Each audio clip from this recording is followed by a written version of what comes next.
नाही रे सुहास, आता कंटाळा आलाय मला. बरं मी काही बोलायला गेलो तर त्यांना पटत नाही आणि ते जे काही बोलतात ना ते ऐकवत नाही. तोंड दाबून बुक्क्यांचा मारे, पण सांगायचं कोणाला? जय, मला वाटतं तू एकदा अदितीशी बोलायला हवं. तिच्याशी बोलतो तेव्हाच थोडंसं बरं वाटतं मनाला.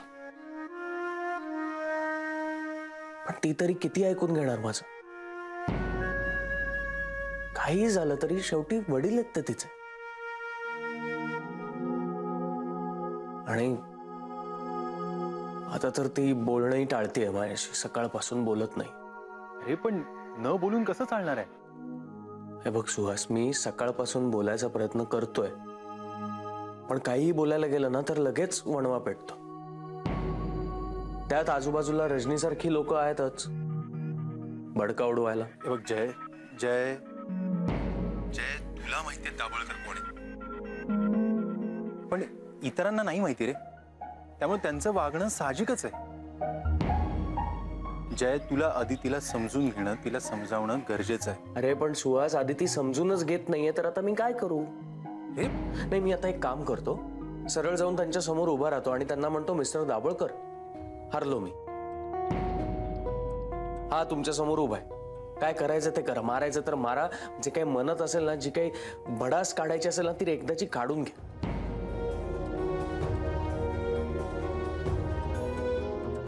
किंवा तुम्ही शांत होण्यासाठी जे जे काही गरजेचं असेल ते करायला सांगा, मी ते सगळं करतो. पण नाही रे सुहास, रोजच्या रोज त्यांचं ते सगळं बोलणं ऐकून घेणं, त्यांना फेस करणं मला नाही आता शक्य. आणि म्हणे हे प्रोफेशनल. जय, जय शांत शांत हो आधी. अरे कसा शांत होऊ मी? नाही तू मला सांग, तो माणूस माझ्याकडे बघतही नाही, मी काय बोलतोय त्याच्याकडे लक्षही देत नाही. बरं मी जातो तिथे मीटिंगसाठी, प्रेझेंटेशनसाठी, तर त्याकडे लक्षच नसतं, वेगळाच काहीतरी मुद्दा. माझाच सासरा माझा उद्धार करत असतो. कोणासमोर? तर त्या रजनी समोर.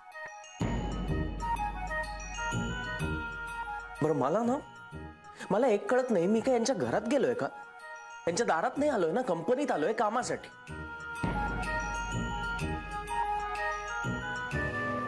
ते राहतं बाजूला, तर यांची पर्सनल भडास सगळी काढत राहतात रे माझ्यावर.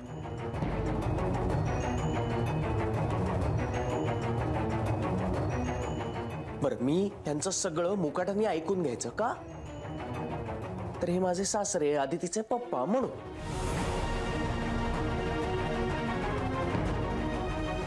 एखाद दिवशी ना सगळं मी असं ऐकवणार आहे त्यांना तोंडावर. मला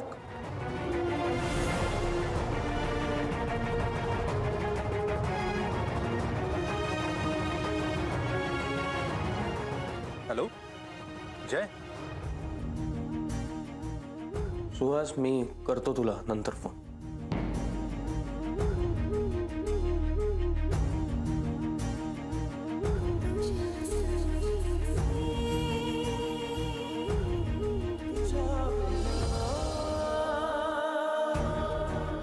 आधी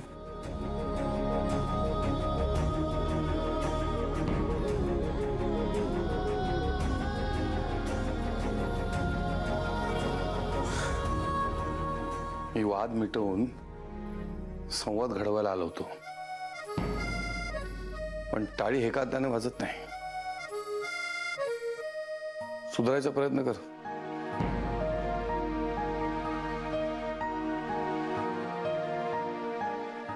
काका,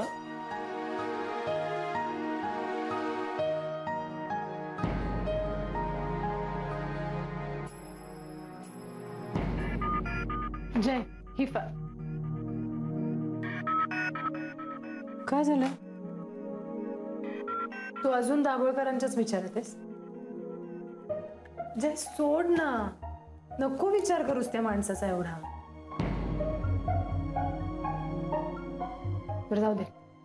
दाभोळकरांचा फोन आला होता, उद्या सकाळी जायचंय मीटिंगला त्यांच्याकडे. ही फाईल याच्यामध्ये प्रिंटआउट्स आहेत, त्यांना त्यांच्या ब्रँडिंगचं मार्किंग हवंय ह्याच्यावर, मार्करने.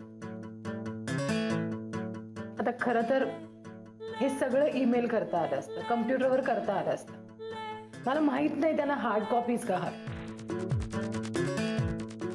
चित्र विचित्र माणूस आहे.